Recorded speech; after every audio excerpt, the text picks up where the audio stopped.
قربانی کا چاند دیکھتے ہی بیوی کی 2 جگہوں پر بوسہ دینا کیوں ضروری ہے، اور قربانی سے پہلے بیوی سے 2 چیزیں ضرور مانگیں۔ بسم اللہ الرحمن الرحیم۔ السلام علیکم ورحمۃ اللہ وبرکاتہ۔ میرے محترم بھائیوں، ٹھہریے، آج کا مکمل بیان سن کر جائیے۔ اگر آپ نے یہ بیان مکمل نہ سنا تو ہو سکتا ہے آپ قربانی کے ان رازوں سے محروم رہ جائیں جن رازوں کی وجہ سے بعض گھروں کے اندر رحمت اترتی ہے، محبت بڑھتی ہے، اور میاں بیوی کے درمیان وہ سکون پیدا ہوتا ہے جو ہر کسی کے نصیب میں نہیں ہوتا۔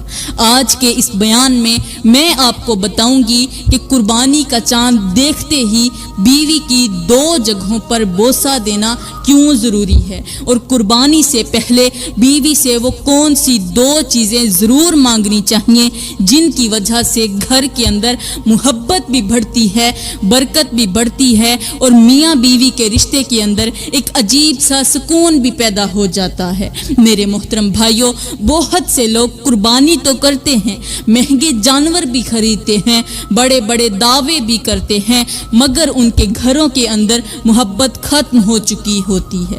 ایک طرف قربانی کے جانور کے لیے ہزاروں لاکھوں روپے خرچ کیے جا رہے ہوتے ہیں، دوسری طرف بیوی کے دل کے اندر شوہر کے لیے عزت اور محبت آہستہ آہستہ ختم ہوتی جا رہی ہوتی ہے۔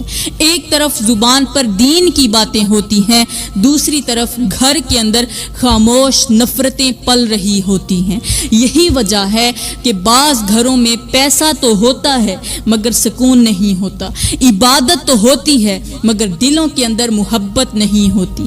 میرے بھائیوں، آج کے اس بیان کے اندر میں آپ کو بتاؤں گی کہ آخر عورت کی وہ 2 چیزیں کون سی ہیں جن پر بوسہ دینا مرد کے لیے ضروری ہوتا ہے، اور اگر نہ دیا تو عورت مرد کو چھوڑ کر چلی جاتی ہے، بیوی کے دل سے محبت نکل جاتی ہے۔ جب شوہر اپنی بیوی کو محبت دینا چھوڑ دیتا ہے، اس کے جذبات کو محسوس کرنا چھوڑ دیتا ہے، تو پھر آہستہ آہستہ عورت کے دل کے اندر خاموشی پیدا ہونے لگتی ہے۔ اور اسی بیان کے اندر میں آپ کو یہ بھی بتاؤں گی کہ قربانی کرنے سے پہلے بیوی سے 2 چیزیں ضرور مانگے، اگر نہ مانگی تو پھر یاد رکھنا تمہارا گھر جلد ویران ہو جائے گا، کیونکہ جو شوہر اپنی بیوی سے یہ 2 چیزیں مانگتے ہیں ان کے گھر ہمیشہ کے لیے آباد رہتے ہیں، اور جو نہیں مانگتے وہ آہستہ آہستہ برباد ہو جاتے ہیں۔ آج کا بیان آخر تک ضرور سنیں، کیونکہ آج کی باتیں صرف جذباتی نہیں بلکہ زندگی بدل دینے والی ہیں۔ یہ سب کچھ بتانے سے پہلے میں آپ کو حضرت بی بی سیدہ فاطمہ الزہرا کی چوکھٹ پر لے چلتی ہوں، وہ چوکھٹ جہاں غربت بھی آئی، بھوک بھی آئی، آزمائشیں بھی آئیں، لیکن شکر کبھی ختم نہیں ہوا۔ کہتے ہیں کہ حضرت بی بی سیدہ فاطمہ الزہرا نے 3 دن سے کچھ بھی نہیں کھایا تھا، گھر کے اندر فاقے تھے، کھانے کے لیے کچھ موجود نہیں تھا۔ آپ کے گھر میں غربت نے ڈیرا ڈال رکھا تھا، مگر اس غربت کے باوجود بھی اس گھر کے اندر سکون، صبر اور اللہ پر بھروسہ موجود تھا۔ آپ اندازہ لگا سکتے ہیں کہ ایک عورت 3 دن سے کچھ نہ کھائے تو وہ اللہ کی ناشکری کرنے کے لیے تیار ہو جاتی ہے، اللہ سے شکوے شکایت کرنے لگتی ہے کہ یا اللہ، تو نے فلاں کو اتنا کچھ دیا، مجھے وہ مال کیوں نہیں دیا؟ جو دوسروں کو دیا وہ مجھے کیوں نہیں دیا؟ بعض لوگ تو 1 دن کی تنگی بھی برداشت نہیں کر پاتے، مگر یہاں 3 دن کی بھوک کے باوجود زبان پر شکر تھا۔ لیکن میں قربان جاؤں سیدہ فاطمہ الزہرا پر، آپ نے 3 دن بھوکا رہنے کے باوجود بھی کبھی شکوہ اور شکایت نہیں کی تھی۔ آپ کے دل میں صبر بھی تھا اور اللہ پر یقین بھی تھا، یہاں تک کہ ایک دن حضرت فاطمہ الزہرا گھر میں بیٹھی تھیں، خاموشی سے اپنے رب کی رضا پر راضی بیٹھی تھیں۔ آپ کے چہرے پر پریشانیوں کے آثار تھے، بھوک کی کمزوری تھی، چہرے سے محسوس ہو رہا تھا اور مسلسل پتہ چل رہا تھا کہ واقعی بھوک ہے۔ بھوک چہرے سے نظر آ رہی تھی۔ آپ فاقوں کی وجہ سے وہاں پریشان بیٹھی تھی۔ اتنے میں آپ کے بابا حضرت محمد صلی اللہ علیہ وآلہ وسلم تشریف لے آئے۔ باپ جب بیٹی کے گھر میں داخل ہوا تو فوراً بیٹی کے چہرے کو غور سے دیکھا۔ حضرت بی بی فاطمہ الزہرا کے چہرے پر اس قدر پریشانی دیکھ کر باپ نے اپنی بیٹی سے پوچھا، بیٹی آج تمہارے چہرے پر پریشانیوں کے آثار کیوں نظر آ رہے ہیں؟ پہلے تو بیٹی نے کہا، ابا حضور کچھ نہیں ہے۔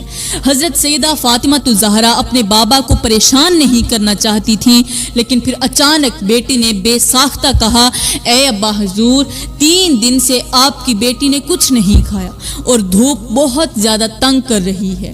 بھوک کی کمزوری اب چہرے سے بھی ظاہر ہونے لگی تھی۔ باپ نے جب بیٹی کے چہرے پر بھوک کے آثار دیکھے تو دونوں ہاتھ اپنے دعا کے لیے اٹھا لی اور کہا، یا اللہ اپنی بھوک سے کہہ دو کہ میری بیٹی کو پریشان کرنے مت آیا کرے۔ یہ الفاظ سن کر انسان کی آنکھیں بھیگ جاتی ہیں۔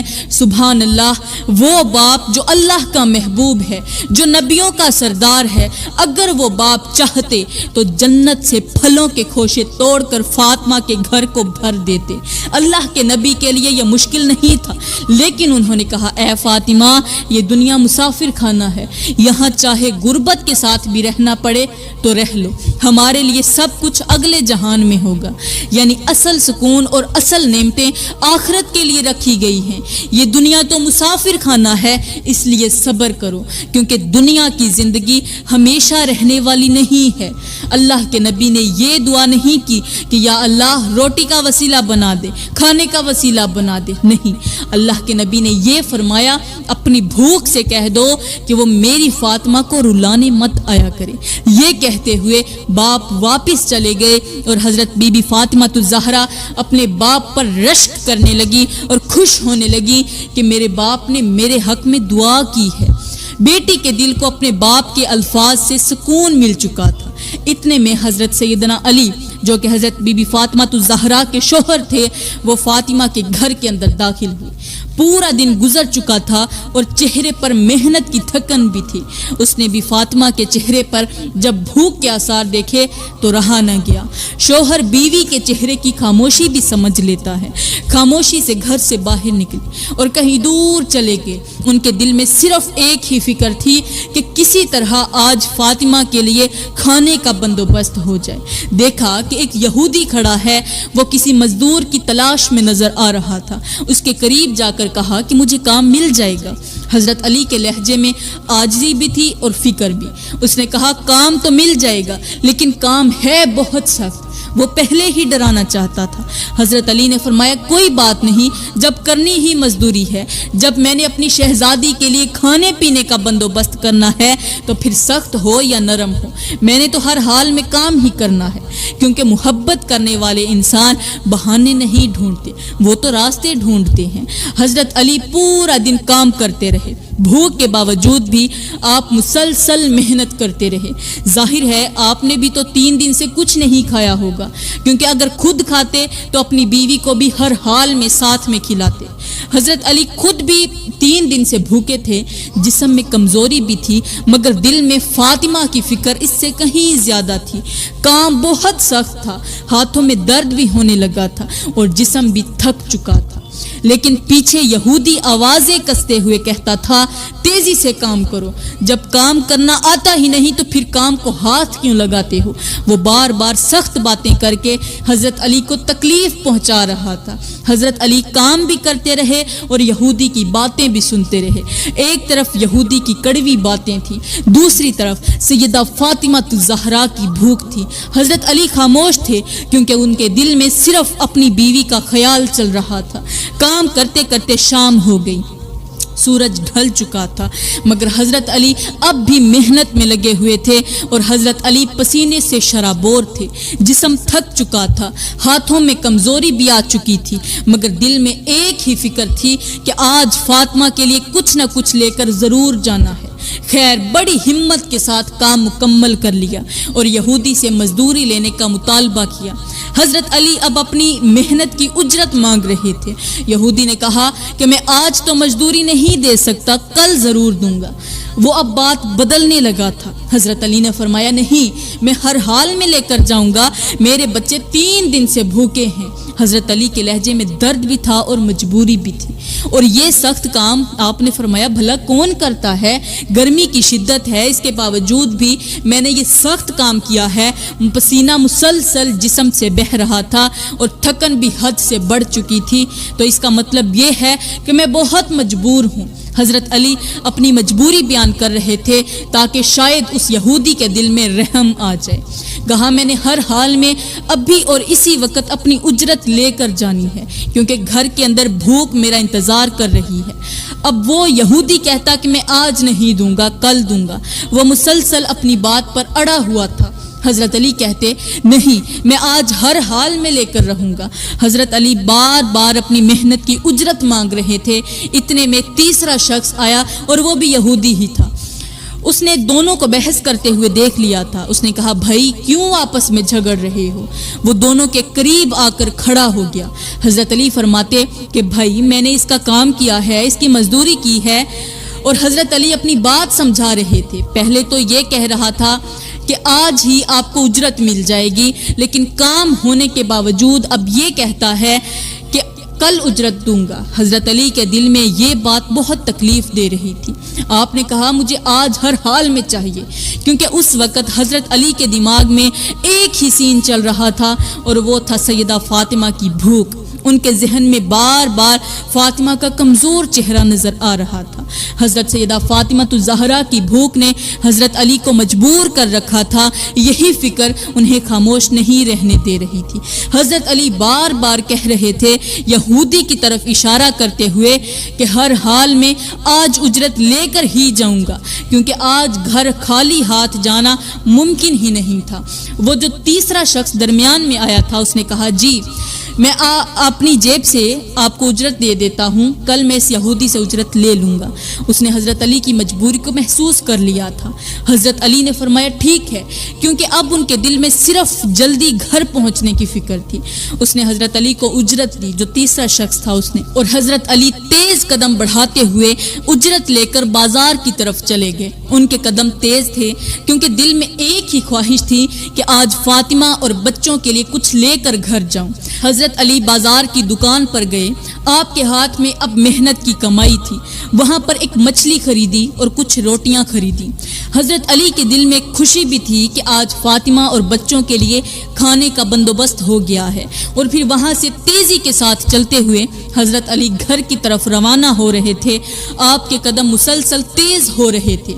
آج کے دن حضرت علی بہت زیادہ تیزی کے ساتھ چلتے جا رہے تھے کہ اس سے پہلے کبھی بھی اس قدر تیز نہیں چلے تھے، کیونکہ حضرت علی اپنی بیوی حضرت سیدہ فاطمہ الزہرا سے بے پناہ محبت کرتے تھے۔ ان کے دل میں ہر وقت یہی فکر رہتی تھی کہ فاطمہ کو تکلیف نہ ہو، اس لیے وہ کسی بھی صورت میں نہیں چاہتے تھے کہ ان کی بیوی کے چہرے پر بھوک کے آثار نظر آئیں۔ بھوک عورت کے چہرے کی رونق بھی چھین لیتی ہے اور جسم کی طاقت بھی۔ خیر جلدی سے اپنے گھر کے اندر داخل ہوئے۔ دروازہ کھولتے ہی ان کی نظریں سیدہ فاطمہ الزہرا کو تلاش کرنے لگی اور دیکھا کہ فاطمہ گھر کی حویلی کے اندر بیٹھ کر حضرت علی کا شدت سے انتظار کر رہی تھی۔ جیسے ایک پیاسی آنکھ بارش کا انتظار کرتی ہے، ویسے ہی فاطمہ اپنے شوہر کے آنے کی راہ دیکھ رہی تھی۔ حضرت سیدہ فاطمہ الزہرا نے جیسے ہی حضرت علی کو دیکھا تو جلدی سے اٹھی، حضرت علی کی طرف بڑھی، ان کا ویلکم کیا اور چارپائی پر بٹھایا۔ فاطمہ الزہرا کے چہرے پر بھوک بھی تھی، لیکن شوہر کے آنے کی خوشی اس سے کہیں زیادہ تھی۔ اپنے شوہر کو پانی پلایا، کیونکہ محبت کرنے والے پہلے تھکن دیکھتے ہیں پھر اپنی ضرورت۔ حضرت علی نے ہاتھ میں پکڑا ہوا سامان سیدہ فاطمہ الزہرا کو دیا اور کہا جلدی سے دسترخوان لگاؤ اور خود بھی کھاؤ، اپنے بچوں کو بھی کھلاؤ۔ حضرت علی چاہتے تھے کہ آج فاطمہ جی بھر کر کھائے، 3 دن کی بھوک آج ہی مٹا لے۔ سیدہ فاطمہ الزہرا نے جلدی سے دسترخوان لگایا۔ گھر کے اندر کئی دن بعد کھانے کی خوشبو محسوس ہو رہی تھی۔ آج فاطمہ کو بھوک نے ستا رکھا تھا۔ جسم جسم بھی کمزور ہو چکا تھا اور مسلسل فاقوں نے طاقت بھی کم کر دی تھی۔ آج فاطمہ جی بھر کر کھاتی اور اپنی بھوک مٹاتی، کیونکہ 3 دن کی بھوک معمولی چیز نہیں ہوتی۔ لیکن اتنے میں دروازے پر کسی مانگنے والے نے دستک دی۔ دستک کی آواز نے پورے گھر کی خاموشی کو بدل دیا، پورے گھر میں خاموشی جو چھائی ہوئی تھی اس کو توڑ دیا، اور دروازے پر دستک دینے والے نے کہا، ہے کوئی اللہ کے نام پر فقیر کو روٹی دینے والا؟ 3 دن سے میں نے کچھ نہیں کھایا اور میرے بچوں نے بھی کچھ نہیں کھایا، میں بھوکا ہوں۔ یہ الفاظ سنتے ہی گھر کے اندر خاموشی چھا گئی۔ فقیر کی آواز سنتے ہی وہ لقمہ جو منہ کی طرف جا رہا تھا راستے میں ہی رک گیا۔ گھر کے اندر جیسے اچانک خاموشی چھا گئی۔ حضرت علی حضرت بی بی فاطمہ الزہرا کے چہرے کی طرف دیکھنے لگے، اور حضرت بی بی فاطمہ الزہرا نے اپنی نظریں جھکا لی، کیونکہ فقیر کے منہ سے نکلا ہوا جملہ سن کر 3 دن کی بھوکی حضرت سیدہ فاطمہ الزہرا برداشت نہ کر سکی کہ فقیر خود بھی 3 دن سے بھوکا ہے اور اس کے بچے بھی 3 دن سے بھوکے ہیں۔ ایک بھوکا انسان دوسرے بھوکے کی تکلیف جلدی محسوس کر لیتا ہے۔ حضرت فاطمہ الزہرا نے وہ لقمہ جو منہ کی طرف کیا ہوا تھا وہ بھی دسترخوان پر رکھ دیا۔ بھوک شدید تھی، مگر اللہ کی رضا اس سے بھی زیادہ عزیز تھی، اور سارے کا سارا دسترخوان اٹھایا، حضرت علی کے ہاتھ میں دیا اور کہا کہ جلدی جاؤ فقیر کو دے کر آؤ۔ ہمارے لیے بھوک اہم نہیں ہے، ہمارے لیے اللہ کی راہ میں سب کچھ لٹانا ہی اہم ہے۔ یہ الفاظ سن کر انسان حیران رہ جاتا ہے کہ یہ کیسا صبر تھا اور یہ کیسی قربانی تھی۔ یہ سن کر حضرت علی کی آنکھوں سے آنسو نکل پڑے، کیونکہ آپ نے بڑی شدت کے ساتھ محنت مزدوری کی تھی، سخت کام کیا تھا، تھکے ہارے بھی تھے، ہاتھوں میں درد بھی تھا اور جسم بھی ٹوٹ چکا تھا، اور دوسری طرف فاطمہ کی بھوک بھی نہیں مٹی تھی۔ حضرت علی جانتے تھے کہ فاطمہ نے 3 دن سے کچھ نہیں کھایا، اور تیسری طرف فاطمہ کے جملے نے بھی رلا دیا، کیونکہ ایسی عورتیں بہت کم ہوتی ہیں جو اپنی بھوک پر اللہ کی رضا کو ترجیح دیتی ہیں۔ حضرت علی نے وہ دسترخوان اٹھایا، گھر کا دروازہ کھولا، دل میں درد بھی تھا اور خوشی بھی کہ میری بیوی اللہ کی رضا پر راضی ہے۔ باہر ایک فقیر کھڑا تھا، اس کے چہرے پر کمزوری بھی تھی اور بھوک بھی صاف محسوس ہو رہی تھی۔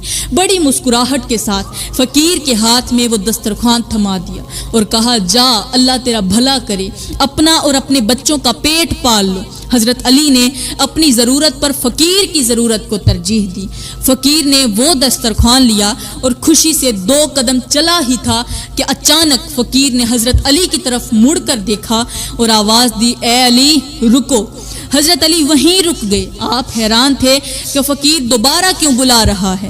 اس فقیر نے کہا کہ یا علی، میں فقیر نہیں ہوں، اصل میں اللہ کی طرف سے ایک فرشتہ ہوں جو آپ کو آزمانے کے لیے آیا تھا۔ آپ کی زوجہ حضرت بی بی فاطمہ الزہرا کو بھی آزمانے کے لیے آیا تھا، یعنی یہ ایک آزمائش تھی کہ کون اللہ کی رضا کے لیے اپنی خواہش قربان کرتا ہے، کہ کیا آپ اپنی بھوک کو بھی اللہ کے نام پر قربان کر سکتے ہیں یا نہیں۔ یہ سن کر حضرت علی نے فرمایا، اے فرشتے، یہ تو بھوک ہے اور بھوک ہمارے سامنے کوئی اہمیت نہیں رکھتی۔ حضرت علی کے دل میں اللہ کی محبت میں ہر چیز سے بڑھ کر تھی۔ حضرت علی نے فرمایا کہ ہمارے دل میں اللہ کی محبت سب سے بڑھ کر ہے، یہ تو بھوک ہے۔ جب وقت آیا تو میں 72 بیٹے بھی اللہ کے نام پر قربان کر دوں گا، یعنی اللہ کی رضا کے سامنے دنیا کی کوئی چیز بڑی نہیں، یہ تو صرف 1 دن کی محنت ہے۔ حضرت علی اپنی تکلیف کو معمولی سمجھ رہے تھے، کہا یہ تو 1 دن کی محنت ہے، جب وقت آئے گا تو میں اپنی زندگی کی کل جمع پونجی بھی اللہ کے نام پر قربان کر دوں گا۔ یہ سن کر وہ فرشتہ غائب ہو گیا اور حضرت علی خاموشی سے واپس گھر کی طرف پلٹ آئے۔ حضرت علی وہ دسترخوان لے کر واپس اپنے گھر کے صحن میں رکھتے ہیں، سیدہ فاطمہ کو پوری کہانی سناتے ہیں۔ حضرت سیدہ فاطمہ الزہرا بہت زیادہ خوش ہو جاتی ہیں، کیونکہ اللہ نے ان کی قربانی قبول فرما لی تھی، اور پھر اس دسترخوان کے اندر اس قدر برکت ڈال دی جاتی ہے کہ وہ کھانا ان سے ختم ہی نہیں ہوتا۔ اللہ جب برکت دیتا ہے تو تھوڑا بھی بہت ہو جاتا ہے۔ انہوں نے خود بھی پیٹ بھر کر کھایا، پھر اپنے ہمسایوں کو کھلایا، پھر بھی ختم نہ ہوا۔ گھر کے اندر خوشی بھی تھی اور اللہ کی رحمت بھی۔ پھر اپنے پیارے نبی حضرت محمد مصطفیٰ صلی اللہ علیہ وآلہ وسلم کو بلایا گیا۔ حضرت علی نے فرشتے کی پوری کہانی سنائی تو حضور صلی اللہ علیہ وآلہ وسلم بہت زیادہ خوش ہوئے، کیونکہ اللہ کی رضا کے لیے قربانی دینے والے لوگ اللہ کو سب سے زیادہ محبوب ہوتے ہیں۔ تو میرے بھائیوں، کہتے ہیں حضرت علی جب صبح سویرے اٹھتے تھے تو حضرت بی بی فاطمہ الزہرا کو محبت بھری نگاہوں سے دیکھتے تھے۔ نماز سے پہلے جیسے ہی بستر سے آپ کی آنکھ کھلتی تھی تو سب سے پہلے آپ حضرت بی بی فاطمہ کی طرف دیکھتے تھے، کیونکہ محبت کرنے والے انسان کے دل کو سب سے پہلے اپنے محبوب کے چہرے کا ہی خیال آتا ہے۔ اور وہ فاطمہ جو صبح کے وقت کبھی چکی چلا رہی ہوتی تھی، کبھی گھر کے کام کاج کر رہی ہوتی تھی، تو حضرت علی آپ کے چہرے کی طرف بڑی محبت بھری نگاہوں سے دیکھتے تھے۔ حضرت علی اپنی بیوی کی محنت کو بھی محسوس کرتے تھے اور اس کی تھکن کو بھی سمجھتے تھے، اور پھر بیوی کے ہاتھوں کو محبت بھری نگاہوں سے دیکھتے اور پھر بے ساختہ جملے بولتے کہ اے میری فاطمہ ذرا سکون بھی کر لیا کرو، ہر وقت کام ہی کرتی رہتی ہو۔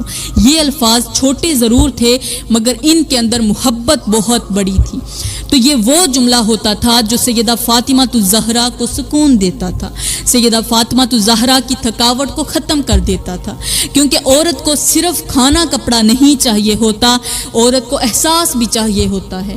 تو میرے بھائیوں، اب میں آپ کو اپنے مین سبق کی طرف لے چلتی ہوں کہ جو لوگ صبح اٹھتے ہی اپنی بیوی کی پیشانی پر بوسہ دیتے ہیں یا اپنی بیوی کے ہاتھوں پر بوسہ دیتے ہیں، محبت بھری نظروں سے بیوی کا چہرہ دیکھتے ہیں، بیوی کے ہاتھ دیکھتے ہیں، یہ وہ لوگ ہوتے ہیں جن کے گھروں میں سیدہ فاطمہ الزہرا کی طرح رحمت کی بارش برس رہی ہوتی ہے۔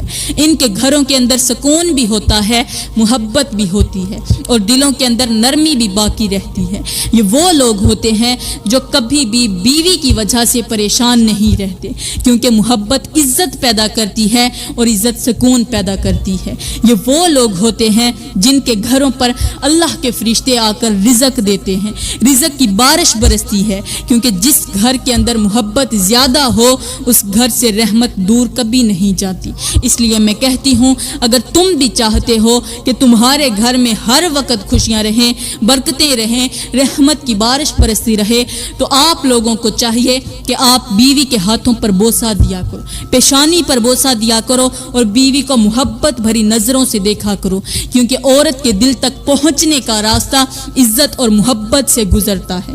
اور جب وہ سخت کام کر رہی ہو تو ایک ہی جملہ بول دیا کرو کہ تھوڑی دیر کے لیے آرام ہی کر لیا کرو۔ یہ وہ جملے ہوتے ہیں جو عورت کے دل کے اندر شوہر کے لیے محبت پیدا کرتے ہیں، یہ وہ چیزیں ہوتی ہیں جو بیوی کے دل میں محبت پیدا کرتی ہیں۔